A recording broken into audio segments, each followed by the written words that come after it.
The Silent Descent, the legacy of the Graveyard of Giants.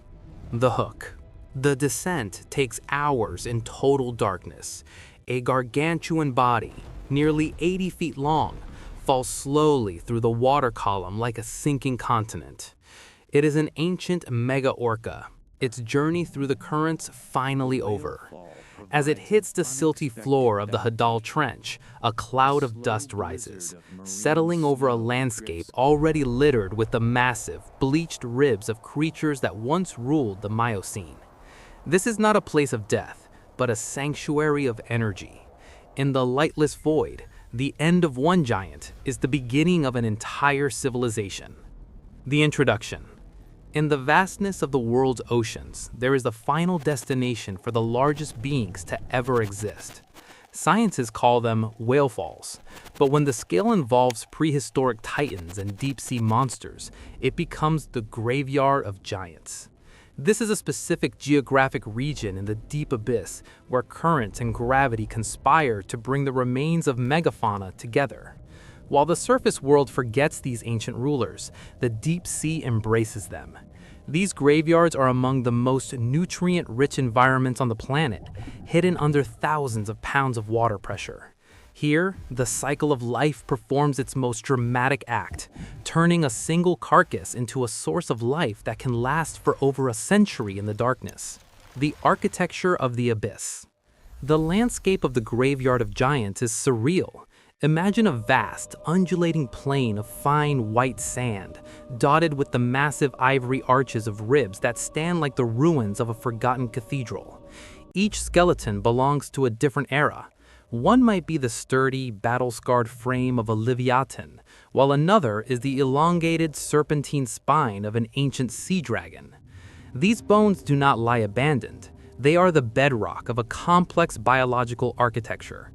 Deep-sea corals and anemones attach themselves to the calcium-rich surfaces, blooming like pale flowers in the dark. The soil around the skeletons is dark and rich, fueled by the organic matter that has seeped into the sand. It is a world of bone and shadow, where the silent history of the ocean is written in the debris of its kings. The succession of life. The transformation of a fallen giant occurs in 3 distinct stages. The first is the scavenger stage.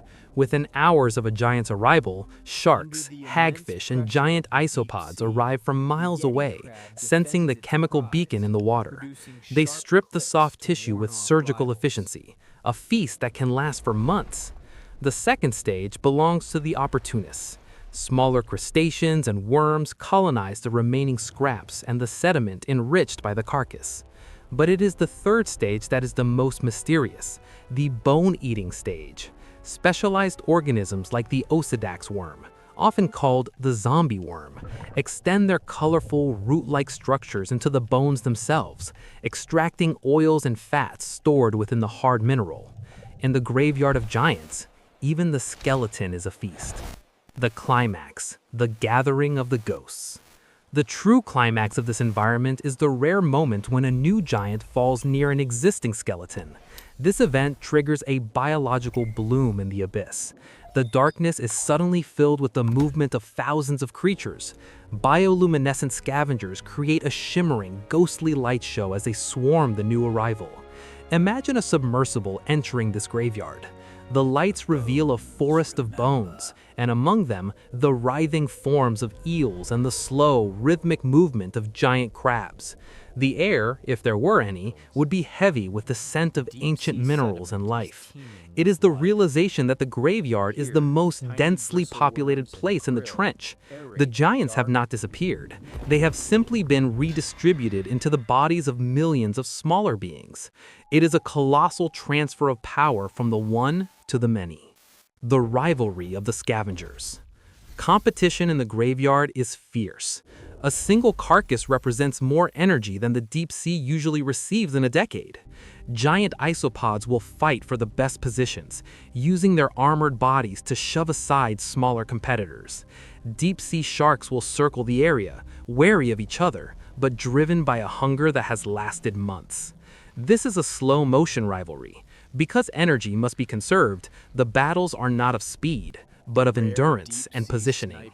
The graveyard is a place of calculated aggression, where every calorie is worth a life. The giants, in their silence, provide the ultimate prize for those who can survive the crushing dark. The legacy of the fallen.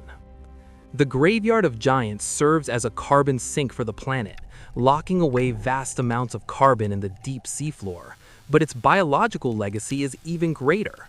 Many species found in these graveyards exist nowhere else on Earth.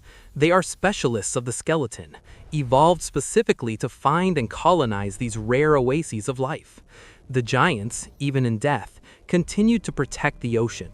Their bones provide shelter for the young of many species, and the nutrients they release support the bottom of the food chain for miles. They are the silent philanthropists of the abyss, giving back to the sea that raised them. The conclusion. The graveyard of giants is a place of profound beauty and peace. It is where the noise of the hunt finally ends, and the quiet work of rebirth begins. As we look at the massive bones resting in the silt, we see the true scale of time and nature. The giants might have reached the end of their lives, but their journey is far from over. In the deepest, darkest parts of our world, the great monarchs of the sea are still providing for their kingdom. They remain in the shadows, their massive ribs standing as monuments to a life of power and grace.